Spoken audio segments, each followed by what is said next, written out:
Yan, yung QR code mapapansin mo dito. Tapos, yan, mag-generate ka ng barcode dito. Alipay pangyaw. Okay. Okay? Thank you. Okay lang. Yeah.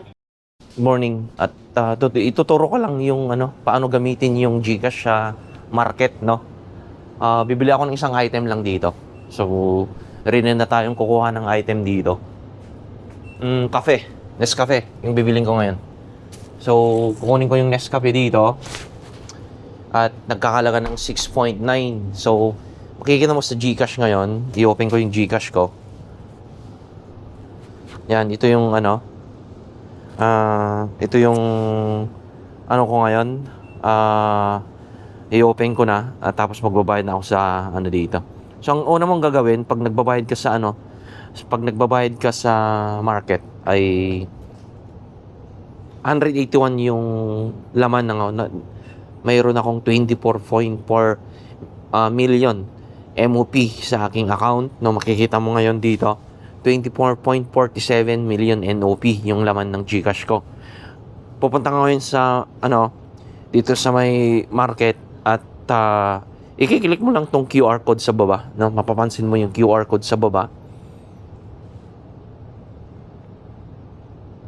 Yan, yung QR code mapapansin mo dito. Yung QR code yon, itong baba, yung pinakababa yan. Pipindutin ko yan. Then, ready na akong magbayad dito sa may market. So, punta na tayo sa Caser at magbabayad na tayo, no? So, start na tayo mo. I-close ko muna. I-minimize ko muna kasi mayroon akong dito. So, nandito na. So, magbabayad na tayo dito. So,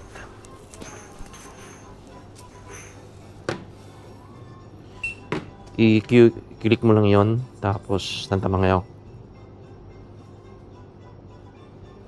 Tapos yan, mag-generate ka ng barcode dito. Alipay pangyaw.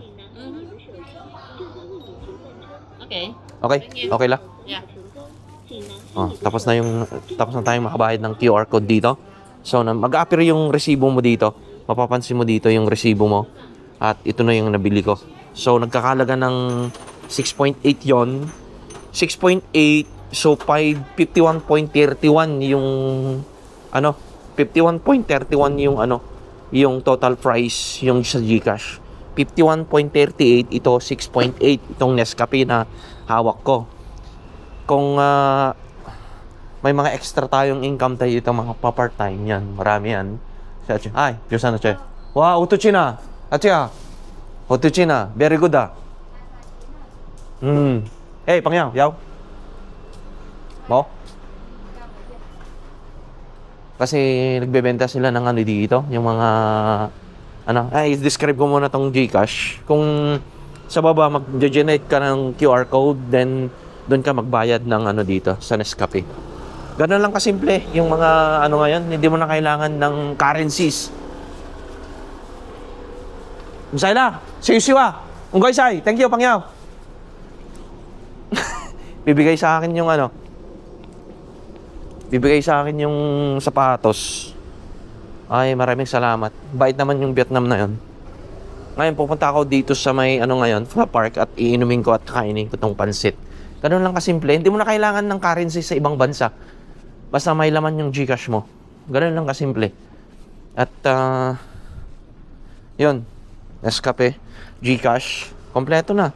Kompleto ng araw mo pag nasa abroad ka na. Hindi mo lang mag-exchange ng currency. Basta may Alipay, pwede ka nang makapagbayad. Maraming salamat guys.